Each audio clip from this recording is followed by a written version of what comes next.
సాగర మదనానికి మన పురాణాల్లో చాలా ప్రత్యేకత ఉంది. అంత ప్రత్యేకత ఇవ్వబట్టానికి కారణం దానికి మానవ మనుగడతో ఉన్న సంబంధమే.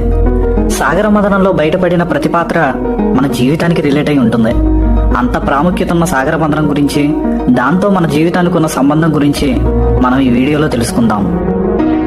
ముందుగా ఈ మహాఘట్టంలో ముఖ్య పాత్రధారులు ఎవరో తెలుసుకుందాం. అవే పాలసముద్రం, మందర పర్వతం, వాసుకి, సురులు అనగా దేవతలు, అసురులు అనగా రాక్షసులు, కూర్మావతారం, శంకరుడు, గరుత్మంతుడు, మహావిష్ణువు. మొదటిగా మందర పర్వతం. పాలసముద్రాన్ని చిలకటానికి వాడిన పర్వతం. ఈ భూమండలం మీద సప్త సంఖ్యతో ముడిపడిన పర్వతాల గురించి పురాణాల్లో చెప్పబడింది. అవే మేరు పర్వతం, కైలాస పర్వతం, హిమాచల పర్వతం, మందర పర్వతం, గంధమాదన పర్వతం, నిషధ పర్వతం, రమణ పర్వతాలు. వీటిలో మందర పర్వతానికి పురాణాల్లో చరిత్రలో ముఖ్య భాగం ఉంది. ముఖ్యంగా జైనులు వారి పవిత్ర స్థలంగా దీన్ని కొలుస్తారు. అలాగే శ్రీకృష్ణ భగవానుడి నివాసం కూడా ఇక్కడే ఉందని చాలా మంది నమ్ముతారు. మందార పర్వతం ఎన్నో రత్నాలకు, ప్రకృతి సౌందర్యాలకు, బ్రహ్మాది మునీశ్వరుల తపస్సుకి నిలయం. అంతటి పవిత్ర ప్రదేశం కాబట్టే క్షీరసాగర మదనానికి ఆ పర్వతాన్ని వాడమని శ్రీ మహావిష్ణువు సురులకు సూచించాడు. క్షీరసాగర మదనంలో రెండో అతి ముఖ్యమైన పాత్ర వాసుకి. కశ్యప ప్రజాపతి భార్యల్లో వినత, కద్రువులు ముఖ్యమైన వారు.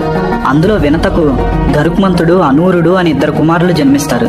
వీరిలో పెద్దవాడైన అనూరుడు సూర్యుడి రథసారథిగా, చిన్నవాడైన గరుత్మంతుడు మహావిష్ణువు వాహనంగా మారతారు.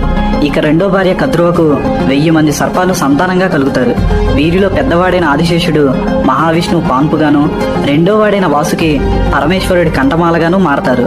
ఈ వాసుకినే సాగర మదనంలో పర్వతాన్ని చిలకటానికి తాడుగా దేవదానవులు వాడతారు. రాక్షసులతో జరిగిన అన్ని యుద్ధాల్లో గెలుపొందిన ఇంద్రుడిని దర్శించడానికి ఒకసారి దుర్వాస మహర్షి అనేక మకరందాలు కలిగిన ప్రత్యేకమైన పూలదండను తీసుకుని స్వర్గానికి వెళ్తాడు. అదే సమయంలో ఏనుగుపై విజయధ్వానాల వేడుకల మధ్య ఇంద్రుడు ఊరేగింపుగా దుర్వాస మహర్షికి ఎదురవుతాడు.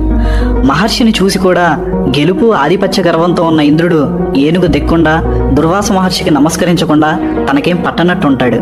అది చూసి కోపించిన మహర్షి తన ఆవేశాన్ని బయటపెట్టకుండా ఇంద్రుడు విజయానందంలో ఉన్నాడులే అని సముదాయించుకొని తాను తెచ్చిన పూలదండను బహూకరిస్తాడు.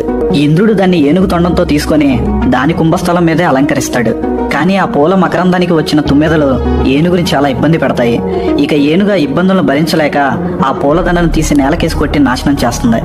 అప్పటి వరకు ఆగ్రహాన్ని అణుచుకున్న దుర్వాసముని ఆ ఏనుగు చర్యతో ఇక ఆవేశాన్ని అణుచుకోలేక, ఓరి ఇంద్ర, గెలిచావనే అహంకారం, బలం ఉందనే పొగరు, ఆధిపత్యం నీదే అనే గర్వం, ఐశ్వర్యం ఉందనే మూర్ఖత్వం ఈ రోజు నిన్ను ఆవహించి నన్ను అవమానించేలా చేశాయి. గుర్తుంచుకో, వేటిని చూసుకొని నువ్వు విర్రవీగుతున్నావో ఈ రోజు నుంచి అవి